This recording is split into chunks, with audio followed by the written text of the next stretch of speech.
A guerra no mar entre 1914 e 1919 se deu principalmente entre duas grandes esquadras, a Marinha Real Britânica e a Marinha Imperial Alemã, e aconteceu nos grandes oceanos do mundo.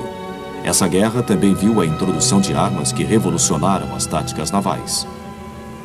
Em tempos de guerra, a Marinha tem dois objetivos: destruir a frota de guerra do inimigo e interromper a comunicação marítima. Os dois países entraram na guerra em 1914 com esses objetivos. Atualmente, as principais marinhas tendem a ser formadas em torno dos porta-aviões. Em 1914, eram os cruzadores de guerra que comandavam a formação. Eram o maior tipo de navio de guerra flutuante e tinham os maiores canhões. Entretanto, o cruzador de guerra tinha passado por uma grande mudança antes de 1914. Na virada do século, este tipo de cruzador de guerra tinha canhões de tamanhos diferentes, basicamente os de 4,12 polegadas nas torres principais com canhões menores dos dois lados.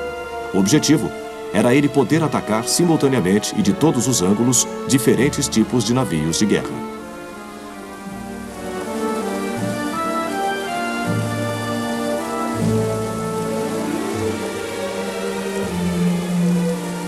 A vitória devastadora da marinha japonesa sobre os russos no Estreito de Tsushima durante a guerra particular entre 1904 e 1905 mostrou que foram os canhões de maior calibre que causaram o dano.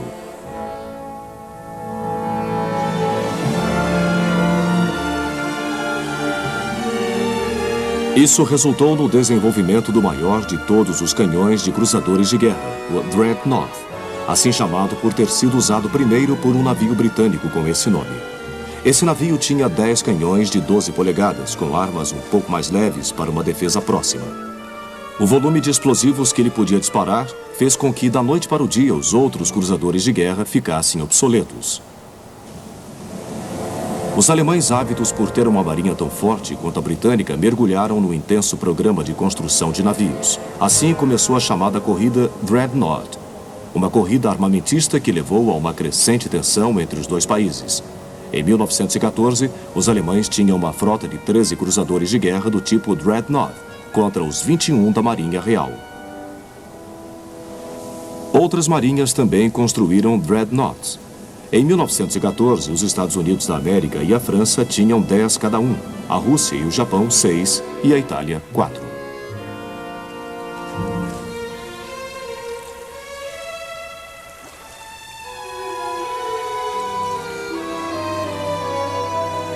O tamanho dos canhões também aumentou, passando das 12 polegadas do original HMS Dreadnought para os canhões grandes de 15 polegadas do HMS Queen Elizabeth, que entrou no serviço britânico às vésperas da guerra. Seus canhões tinham um alcance de mais de 8 milhas, 3 vezes mais que os pré-Dreadnoughts. Mesmo assim, as batalhas navais ainda estavam limitadas ao alcance dos instrumentos ópticos, e isso permaneceria durante toda a guerra. O Queen Elizabeth também foi importante, pois foi um dos primeiros navios de guerra a usar óleo cru no lugar de carvão. Isso lhe possibilitava um alcance maior. Apoiando os cruzadores de guerra estavam os cruzadores que desempenhavam dois papéis. Eram os batedores das esquadras e também tinham que proteger os cruzadores de guerra dos ataques dos torpedos que vinham dos destroyers. O Dreadnought tinha uma velocidade consideravelmente maior que a do antigo cruzador de guerra.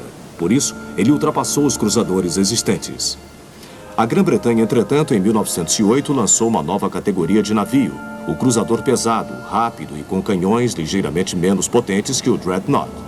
No intuito de alcançar grandes velocidades, algumas blindagens de proteção foram sacrificadas, mas não nas versões alemãs, também conhecidas como cruzadores blindados ou couraçados. Foi um sacrifício do qual a Grã-Bretanha mais tarde se arrependeria.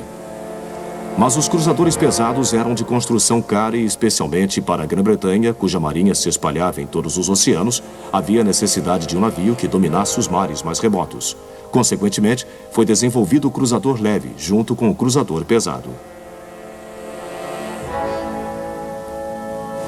Mais uma vez, outras marinhas seguiram esta tendência.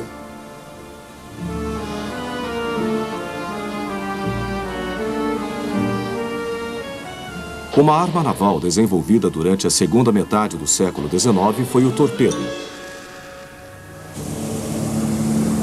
Por volta de 1880, os pequenos torpedeiros capazes de grandes velocidades entraram em serviço para lançar essa arma.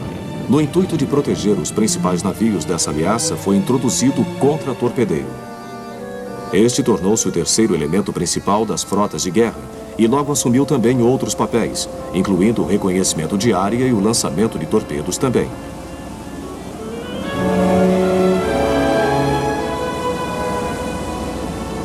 Os torpedos tinham um alcance teórico de mais de 5 milhas, mas em geral eram lançados de uma distância de quase 1000 metros do alvo para que tivessem grande chance de atingi-lo.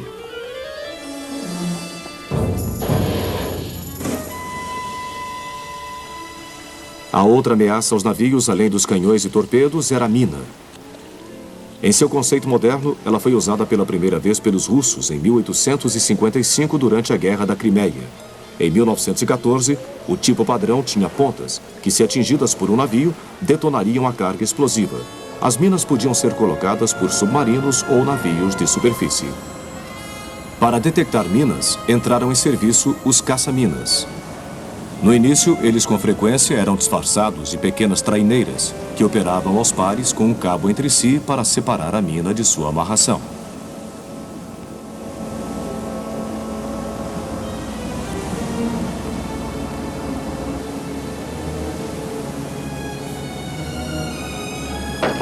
Uma vez feito isso, a mina era destruída por tiros de rifle.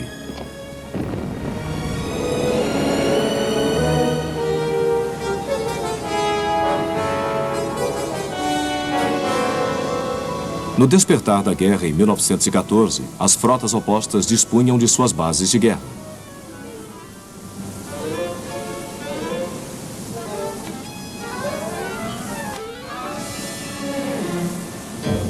A Marinha Real, ainda maior do mundo, tinha duas frotas. A grande frota em Scapa Flow, nas Ilhas Orkney, e a frota mediterrânea baseada em Malta.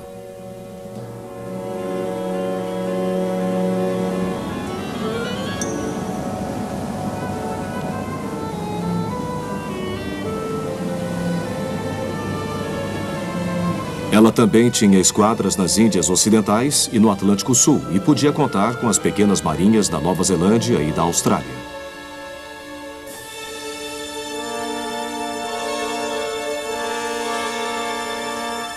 Os franceses fizeram um acordo com seu aliado britânico de concentrar-se no Mediterrâneo, usando sua base em Toulon.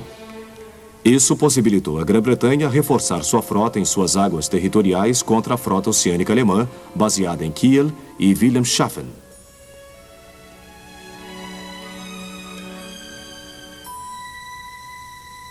No Mediterrâneo, a marinha austro-húngara estava baseada na entrada do Adriático, mas seus navios tinham que passar pelo Estreito de Otranto, que era fácil de bloquear. A mesma situação ocorreu no Mar Negro, onde a saída para os navios russos só podia ser via Dardanelos, controlados pela Turquia. Dentro do Mar Negro, entretanto, a frota sobrepujava completamente a turca. A Rússia também tinha outra frota no Báltico, mas suas atividades eram severamente restritas pela presença alemã. Os alemães também tinham uma esquadra no Extremo Oriente, baseada em sua pequena colônia chinesa de Tsingtao. Essa, porém, tinha que enfrentar a poderosa frota de outro aliado da Grã-Bretanha, o Japão, cuja maioria de navios tinha sido construída naquele país.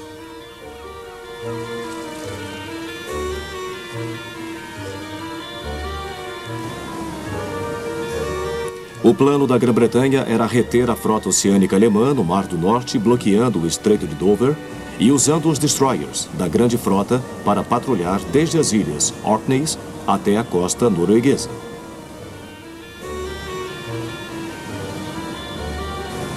A frota britânica também ampliou sua cobertura da costa do Báltico para tentar retirar a frota oceânica alemã do porto. Mas, em princípio, os alemães não morderam a isca, embora navios individuais passassem pelas patrulhas britânicas para colocar minas.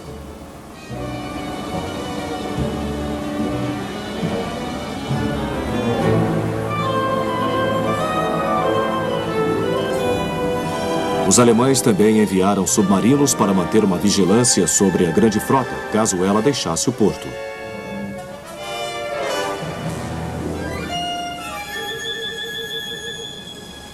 Da mesma forma, a Grã-Bretanha enviou submarinos para o Báltico.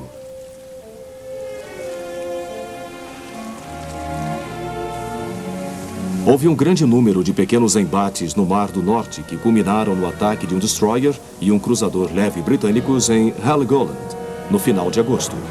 Neste episódio, os alemães perderam 3 cruzadores leves e um destroyer foi afundado. Longe de suas águas territoriais, os alemães tinham um certo número de navios no despertar da guerra. 2 deles eram os cruzadores Goeben e o Breslan. Eles tinham ordens de bombardear Argel para interromper a passagem das tropas coloniais francesas para a França. Então receberam ordens de ir direto para a Turquia. Mas mesmo assim, seu comandante bombardeou Argel em 4 de agosto bem cedo e depois partiu para enfrentar as frotas britânica e francesa. O que era possível para seus navios devido à fraca coordenação entre a Grã-Bretanha e a França e a hesitação entre os comandantes navais. A chegada desses navios em Constantinopla foi apenas para promover os esforços alemães de pré-guerra para atrair a Turquia para o seu lado. Esforços estes que incluíam uma visita do Kaiser, visto aqui com oficiais turcos.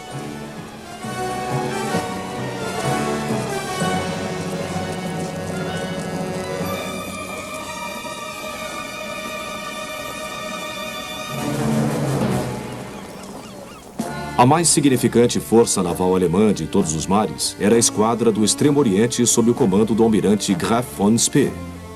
Um de seus navios, o cruzador leve Emden, foi mandado para o Oceano Índico para manter a pressão nos primeiros meses de guerra. Durante sua viagem, ele afundou um cruzador russo, um destroyer francês e 16 navios mercantes antes de ser surpreendido e afundado nas Ilhas Cocos por este cruzador da Marinha Australiana, o Sydney.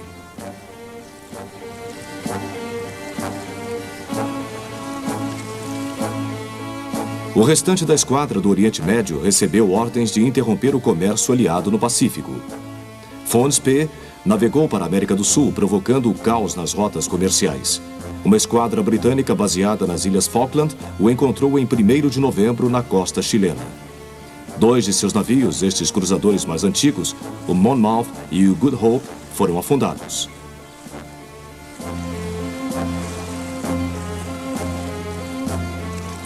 Os britânicos vingaram-se quando o almirante Sturdy, com 2 cruzadores pesados modernos, destruiu os alemães, que agiam nas Falkland, no início de dezembro.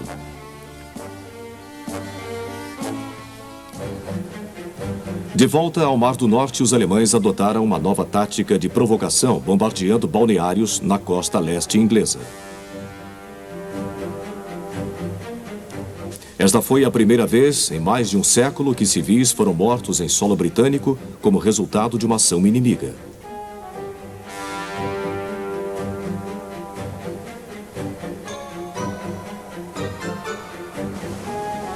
Em janeiro de 1915, entretanto, houve um conflito sério no Mar do Norte, em Dogger Bank. Interceptando sinais de rádio alemães, o almirante Beatty e sua primeira frota de cruzadores com 5 cruzadores pesados deteve e cercou 4 navios alemães. A nau capitânia de Beatty, o HMS Lion, foi atingido várias vezes e seriamente danificado, mas o cruzador pesado alemão Seydlitz teve 2 torres destruídas.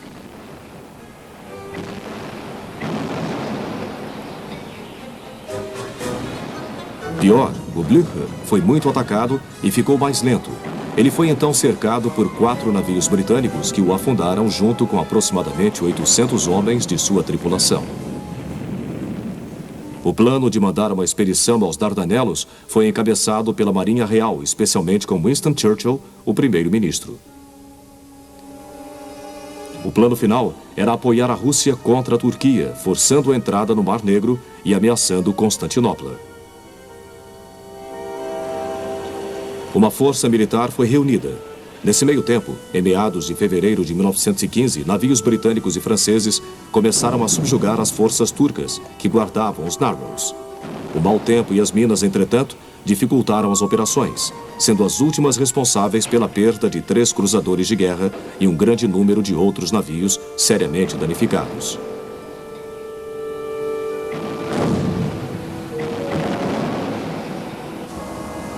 Traineiras mandadas para localizar as minas também sofreram com o fogo dos fortes.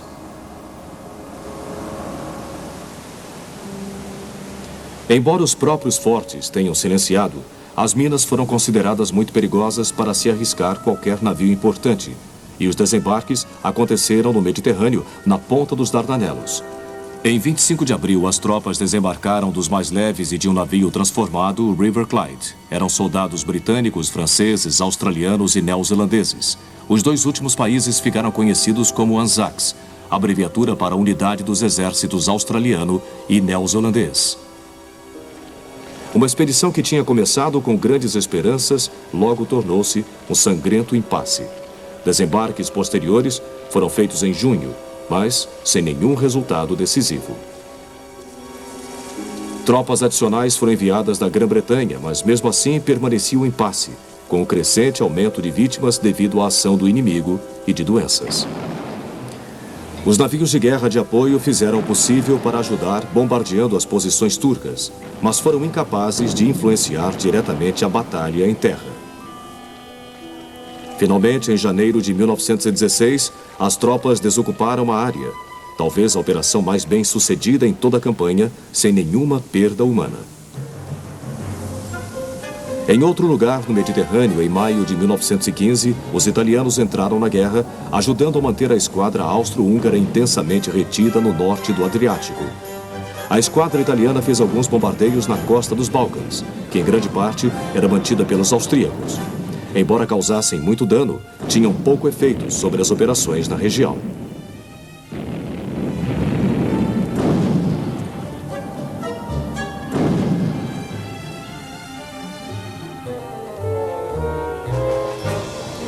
Submarinos alemães e austríacos conseguiam com frequência entrar furtivamente no Mediterrâneo, apesar dos esforços aliados para impedi-los.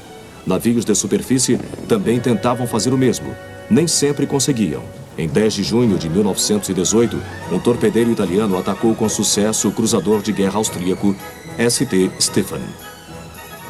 A tripulação parecia paralisada pelos resultados deste desastre repentino.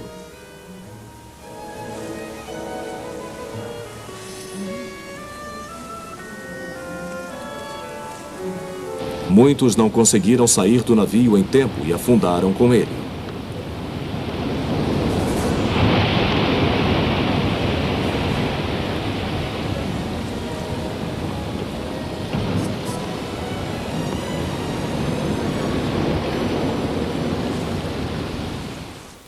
Em janeiro de 1916, um novo comandante, o almirante Reinhard von Scheer, assumiu a frota oceânica alemã.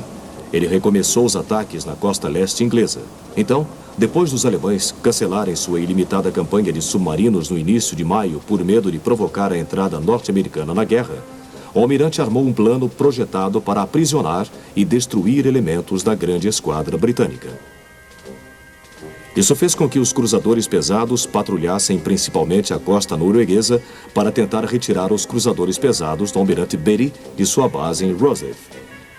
Os dreadnoughts alemães os destruiriam então, antes que o corpo principal da grande esquadra sob o comando de Sergeant Jellicoe pudesse chegar de Scapa Flow. Jellicoe soube por um sinal de rádio interceptado que os alemães estavam prontos para a ação e decidiu antecipar-se e surpreender sua esquadra no mar em 30 de maio de 1916.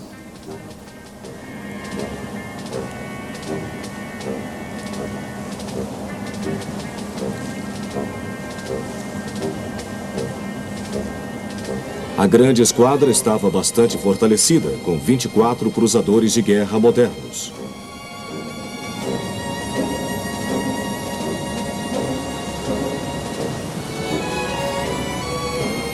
Jellicoe ordenou que Beatty se encontrasse com ele na tarde seguinte. Beatty zarpou de sua base no estuário de Forth com 6 cruzadores pesados e uma esquadra de apoio composta de um cruzador de guerra, mais cruzadores escolta e destroyers.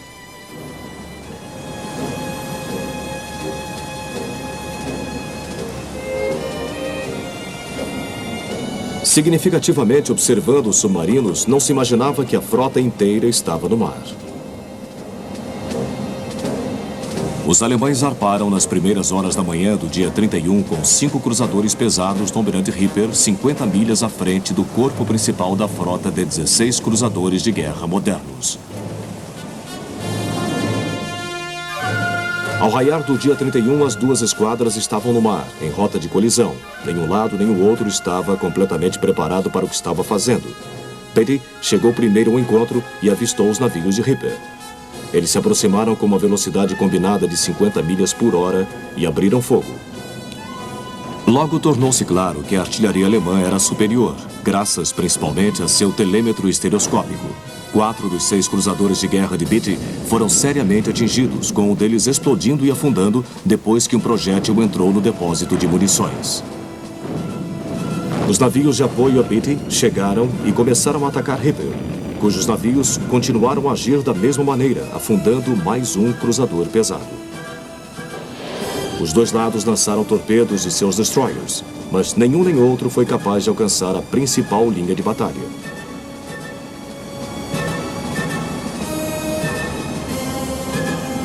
Vislumbrando o corpo principal alemão, Beatty terminou esta primeira fase que ficaria conhecida como a Batalha de Jutland, retirando-se para o norte em direção a Jellicoe e a esquadra britânica principal. Von Scheer, sem saber que Jellicoe estava se aproximando com 24 cruzadores de guerra contra os seus 16, seguiu Beatty. Beatty tentou avisar Jellicoe da posição alemã, mas no início seus sinais foram mal interpretados. Às 6:30 da tarde, quando Jellicoe se conscientizou da presença alemã, alterou o curso para tentar retirar Von Scheer de sua base. Von Scheer percebeu e retornou. Dirigiu-se para o sul na crescente escuridão, perseguido pela frota britânica num curso paralelo. Esta última e crítica fase da Batalha de Jutland representa apenas menos de 90 minutos de manobras complicadas e pesadas trocas de tiros.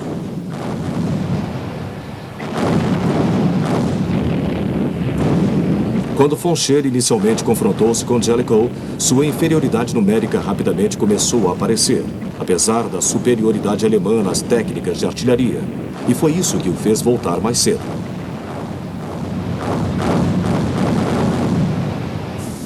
Num certo ponto, ele foi obrigado a enviar seus destroyers, esperando que a ameaça de seus torpedos fizesse com que Jellicoe retrocedesse. Isso foi parcialmente bem sucedido. Quando Jellicoe recomeçou a perseguição, Von Scheer já estava quase fora de alcance.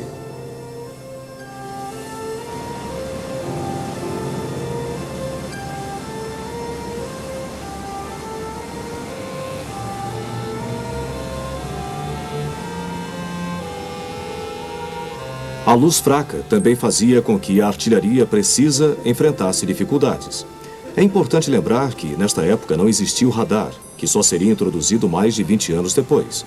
Assim, o olho humano era a única maneira de localizar alvos. Essa era a dificuldade da noite, e as marinhas, por esse motivo, não davam muita importância à artilharia noturna. Mesmo assim, a Grã-Bretanha continuou a atirar a longa distância, com poucos acertos, embora tenham afundado 2 cruzadores leves e perdido um dos seus.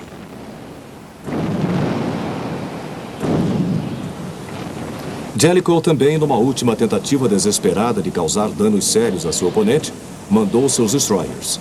Eles afundaram o cruzador de guerra Pre-Dreadnought, o Pullman, e outro navio alemão foi danificado por um campo minado colocado pelos britânicos.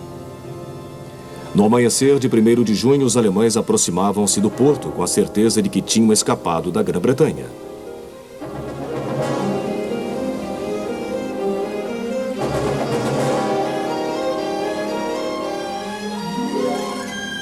A grande esquadra britânica também voltou para casa, acreditando ter conseguido uma vitória tática.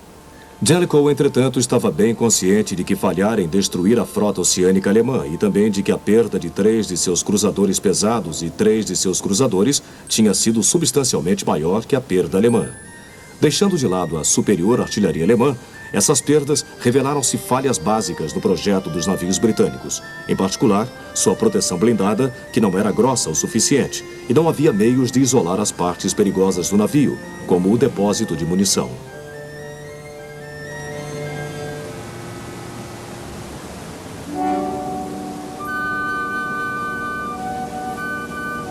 Jellicoe logo enfrentou a crítica de que deixara de aproveitar uma oportunidade de ouro para destruir a frota de guerra inimiga.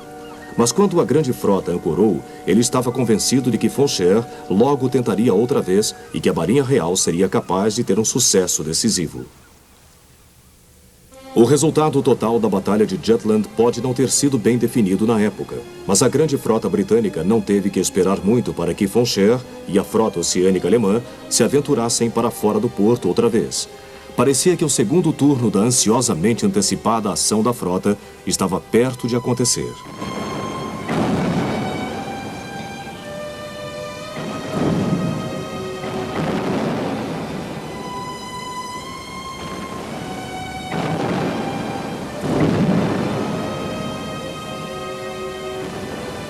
Em agosto de 1916, os alemães fizeram outra incursão, mas desta vez a ação ficou longe da intensidade de Jutland, apesar de Foncher quase ter sido apanhado.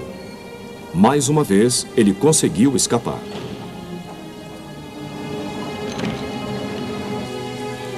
A frota oceânica alemã voltou ao porto e teve que permanecer lá durante os 2 anos seguintes, sem nenhuma outra tentativa de saída.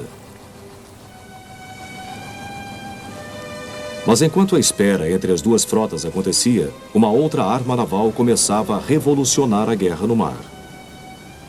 Em 1914, o conceito de um navio de guerra submarino já existia há mais de 3 séculos. Este é um projeto de um submarino holandês do século XVII. O primeiro submarino moderno verdadeiro foi projetado por um norte-americano, John Holland. Seu Holland III, com uma tripulação de 7 homens e um único tubo para torpedos na proa, entrou para o serviço naval dos Estados Unidos em 1903. Na explosão da Grande Guerra na Europa, os submarinos norte-americanos tinham crescido em tamanho, tendo 4 tubos para torpedos e uma tripulação de mais de 20 homens.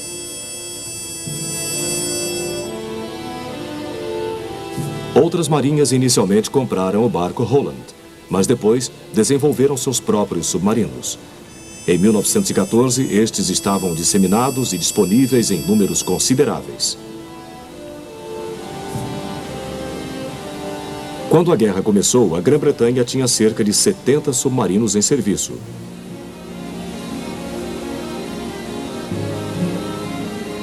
Em oposição, havia 37 alemães.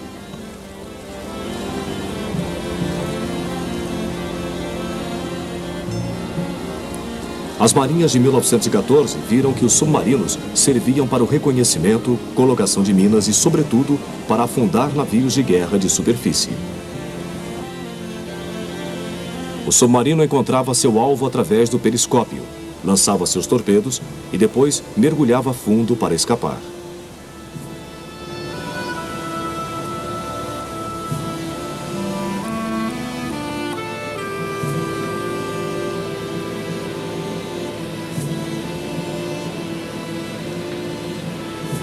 Um típico submarino de 1914 é este Classe B britânico. Sua tripulação era de 15 homens e tinha 2 tubos para torpedos na proa. No entanto, ele só podia transportar 4 torpedos.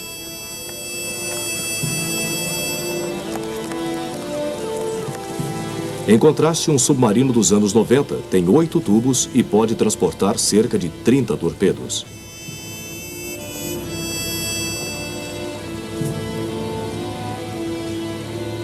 O submarino Classe B era capaz de alcançar uma velocidade de superfície de 12 nós, cerca de 14 milhas por hora, e tinha um alcance de 1000 milhas.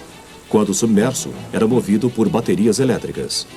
A necessidade de recarregá-las significava que o tempo que ele podia ficar submerso estava estritamente limitado a cerca de 12 horas. Em contraste, o submarino moderno movido a energia nuclear pode permanecer submerso durante semanas seguidas.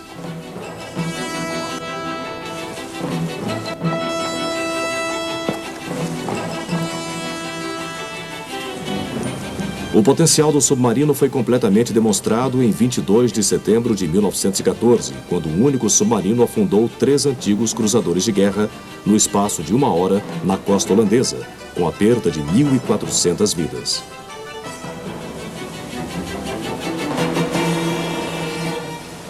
O submarino também começou a ser usado para ajudar a bloquear as costas inimigas. O método normal de operação de bloqueio era apreender os navios mercantes e levá-los para o porto, onde a carga era confiscada.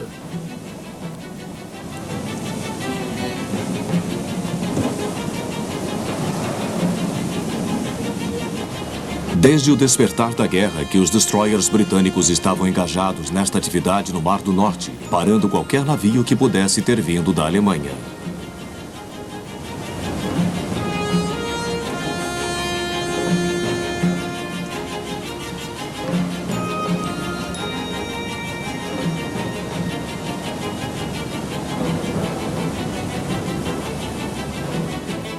Em poucas semanas, eles tinham estabelecido um isolamento rigoroso desde a Noruega até o Canal da Mancha. Este foi bloqueado pela barragem Dover, uma barreira criada por flutuadores que usavam um equipamento parecido com redes de pesca suspensas por boias, como pode ser visto aqui, sendo reparado e carregado. Inicialmente, eram usados para evitar que submarinos passassem furtivamente pelo canal.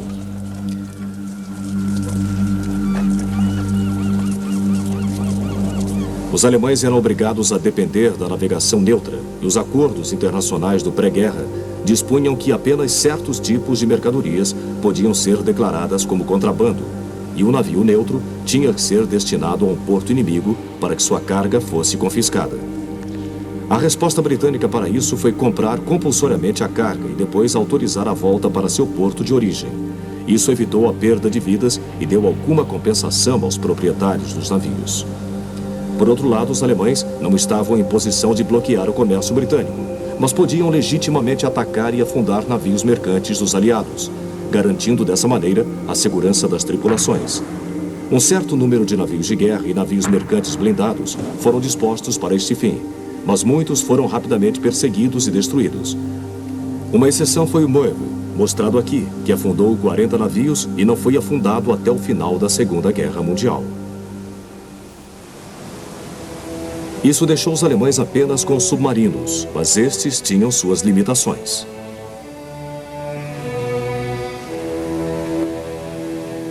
Eles não podiam escoltar com facilidade um navio dentro do porto e não tinham mão de obra especializada na tripulação de bordo. Eles também não podiam garantir a segurança de uma tripulação capturada porque não tinham quartos a bordo.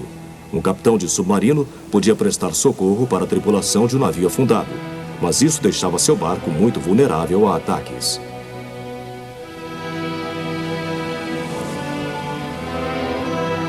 Normalmente, o melhor que podia ser feito era mandar a tripulação para seus barcos salva-vidas e deixá-la à deriva depois do interrogatório do capitão, num curso que a levasse à ilha mais próxima.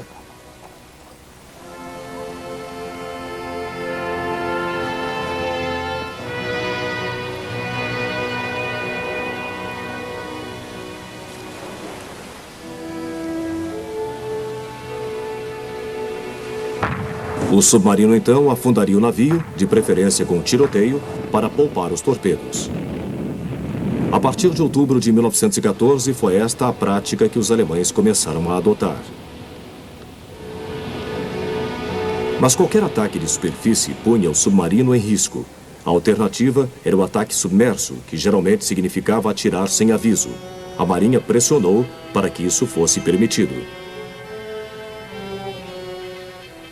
E no início de 1915, os alemães declararam a política de guerra irrestrita embaixo d'água nas águas que cercam a Grã-Bretanha e a Irlanda. Embora houvesse todo o esforço para não afundar navios neutros, sua segurança não podia ser garantida, especialmente porque os capitães de submarino eram instruídos de que a segurança de seus navios era de capital importância. Os alemães, entretanto, esperavam que esta advertência pudesse impedir que navios neutros entrassem em águas britânicas.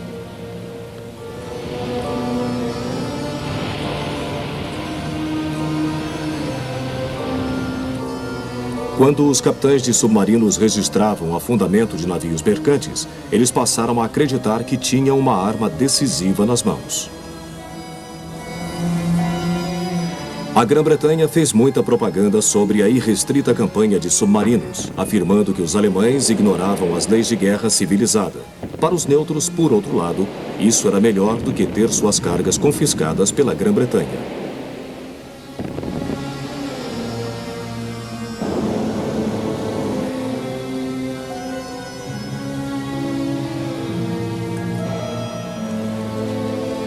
Na realidade, esta primeira campanha irrestrita teve pouco impacto imediato, já que um número limitado de submarinos significava que apenas 2 ou 3 poderiam agir contra o comércio de uma só vez. Em maio de 1915, entretanto, aconteceu um fato que teve sérias implicações na campanha alemã. No dia 1º de maio, o navio de passageiros Lusitânia deixou Nova York rumo a Liverpool. Naquele mesmo dia, os jornais de Nova York divulgaram notícia de que navios de bandeira britânica corriam o risco de ser destruídos sem qualquer aviso prévio.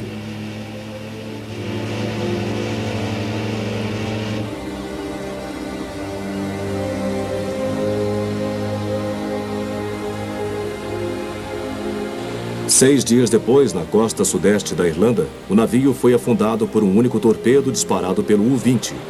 Dos 2.000 passageiros a bordo, 1.200 morreram afogados, incluindo 188 norte-americanos.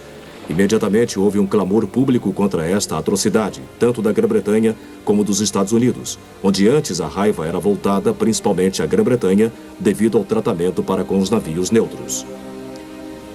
Contudo, Lusitânia estava carregando mercadorias contrabandeadas em forma de explosivos e munições, apesar das terríveis manchetes. Os norte-americanos logo viram o incidente como mais uma razão para ficar fora da guerra. Usando as palavras do presidente Wilson, a América era orgulhosa demais para lutar.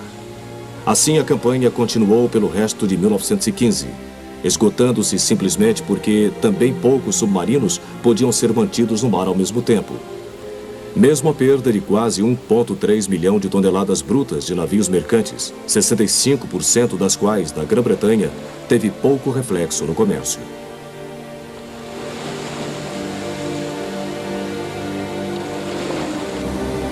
Mas nova perda de vidas norte-americanas levou o governo americano a uma reação muito mais forte. Se os alemães não parassem com esta forma de guerra, os Estados Unidos não teriam outra opção a não ser cortar relações diplomáticas. Receando que isso pudesse levar os Estados Unidos a entrar na guerra, os alemães suspenderam a campanha no Atlântico e no Mar do Norte, e a perda de navios mercantes caiu sensivelmente. Então, eles voltaram para o Mediterrâneo, onde menos navios norte-americanos navegavam.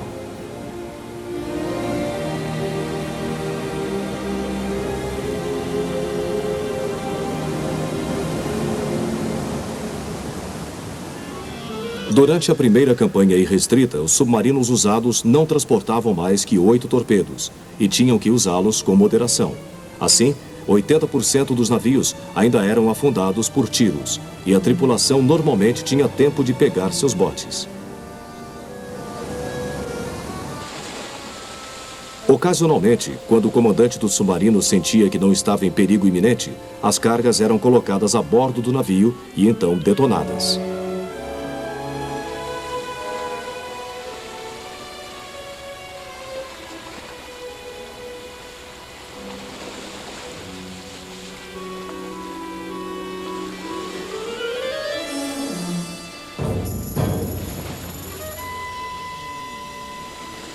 Navios mercantes normalmente viajavam sozinhos, e isso dificultava o fornecimento de proteção naval, principalmente se eles não estivessem nas principais rotas marítimas.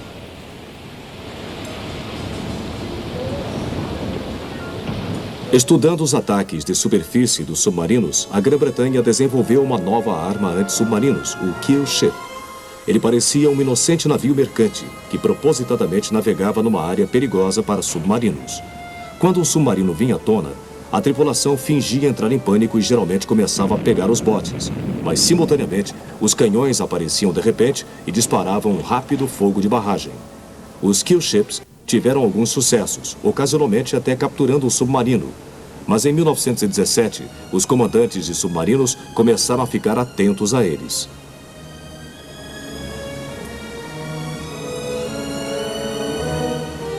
Em agosto de 1916, com a decisão de manter a esquadra dos altos mares do porto, a questão da guerra submarina irrestrita foi revista pelo governo alemão e o alto comando.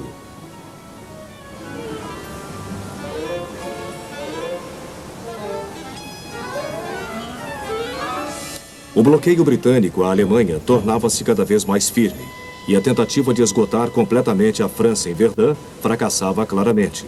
Isso, junto com a Batalha do Somme, diminuía a força da artilharia alemã. Por outro lado, a taxa de construção de submarinos crescera rapidamente e isso refletia no aumento de navios afundados durante a segunda metade de 1916. Com um número suficiente de submarinos, que era o argumento da Marinha Alemã, o comércio britânico ficaria tão deficiente que o inimigo seria obrigado a pedir a paz.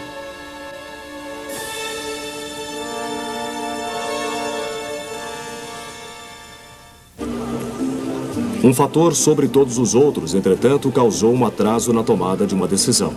Durante o ano de 1916, o presidente Wilson havia enviado observadores a ambos os lados na esperança de poder negociar a paz. Em novembro de 1916, haveria uma eleição presidencial, que dependia muito do resultado dessa decisão, assim como a posição a ser assumida pelo novo presidente em relação aos termos de paz da Alemanha. Wilson foi reeleito, mas só no final de dezembro deixou claro que não tinha aceito as propostas alemãs de paz. Consequentemente, no início de janeiro de 1917, os alemães resolveram fazer uma campanha submarina completa e irrestrita, negando passagem até mesmo a navios neutros. No início desta nova campanha, que começou em 1º de fevereiro de 1917, cerca de 110 submarinos participavam. Os barcos eram de dois tipos: os grandes submarinos oceânicos mostrados aqui, operando desde os portos alemães do Mar do Norte, e os submarinos costeiros de menor alcance, baseados nos portos belgas.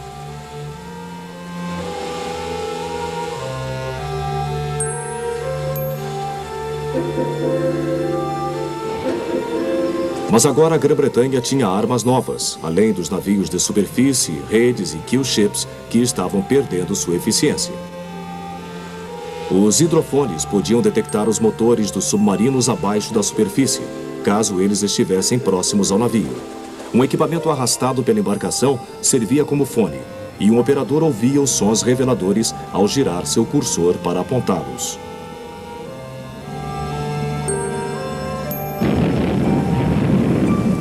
Cargas de profundidade, minas lançadas pelos navios e ajustadas para explodir a certa profundidade, foram desenvolvidas apesar de sua produção lenta. O sinal de que uma carga de profundidade havia funcionado era o óleo do submarino trazido à superfície pela força da explosão. O poderio aéreo também estava começando a ser usado. Hidroaviões podiam atacar os submarinos com torpedos, bombas e metralhadoras.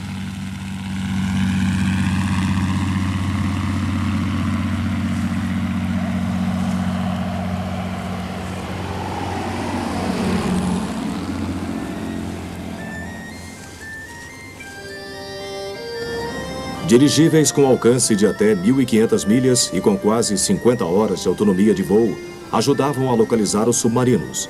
Infelizmente, eles mostraram-se pouco práticos como plataforma de ataque, já que eram muito instáveis para ser precisos. Por outro lado, podiam orientar os navios até o local.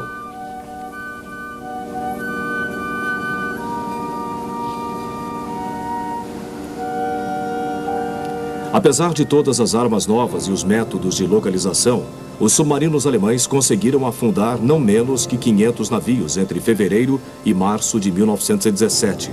E a navegação de navios neutros no leste do Atlântico e no Mar do Norte caiu em 75%. Apesar das condições a bordo dos submarinos serem pouco confortáveis, principalmente por causa dos gases das baterias, o moral das tripulações aumentava com cada sucesso que tinham.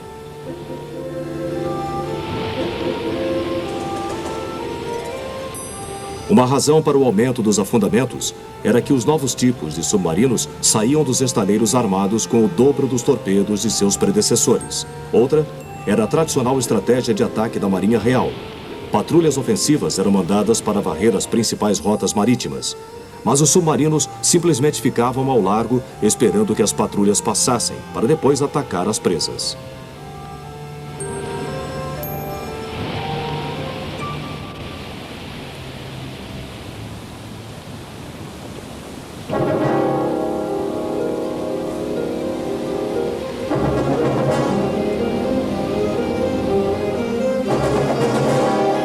Alguns capitães de submarinos começaram a atingir um fantástico número de navios afundados. Quando retornavam ao porto após ataques bem-sucedidos, tornavam-se heróis nacionais. Isso seria repetido 25 anos depois, durante a Segunda Batalha do Atlântico.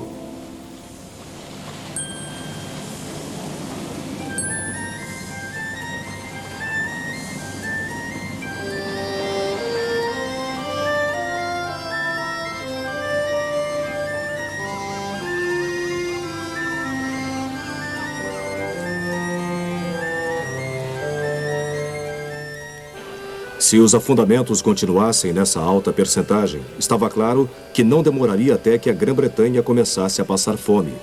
E para enfrentar isso, um grande racionamento de alimentos teria que ser instituído.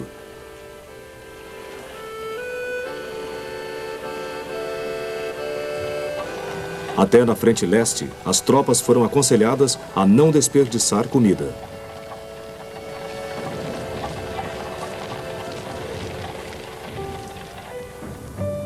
A ameaça dos submarinos e o contínuo impasse sangrento em terra fez da primeira metade de 1917 uma época melancólica para a França e a Grã-Bretanha. Entretanto, algo de bom para os aliados surgiu desses 2 tristes meses. 2 dias após a abertura da campanha, o presidente Wilson, como havia ameaçado quase 2 anos antes, cortou relações diplomáticas com a Alemanha.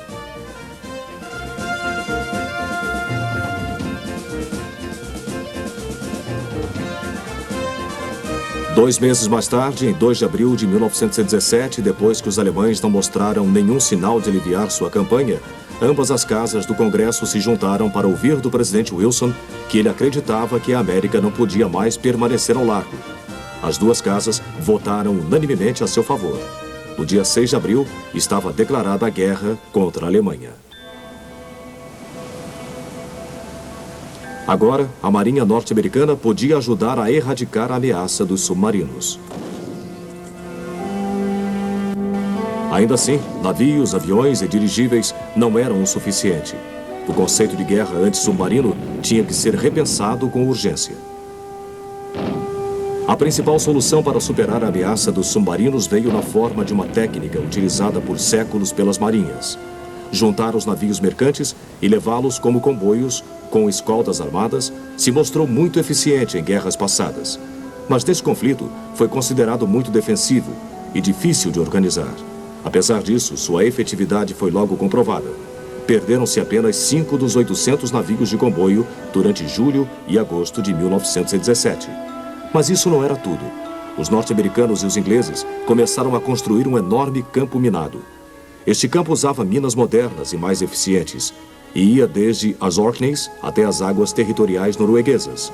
A barragem de Minas do Norte tornou ainda mais difícil para os submarinos entrar no Atlântico. Este ambicioso projeto durou de março até outubro de 1918 e envolveu a colocação de mais de 70 mil minas.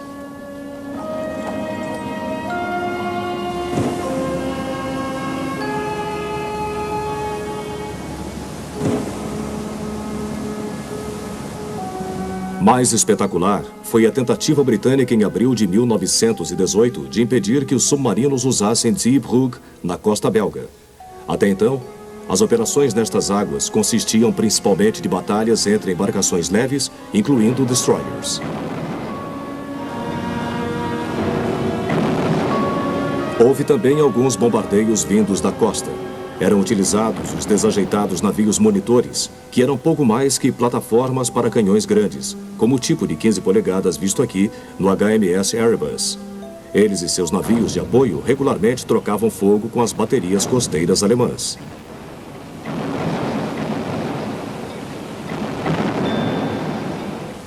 O ataque a Zeebrugge, em 23 de abril de 1918, envolveu o afundamento de 3 navios de bloqueio no porto de entrada. Isso foi um sucesso.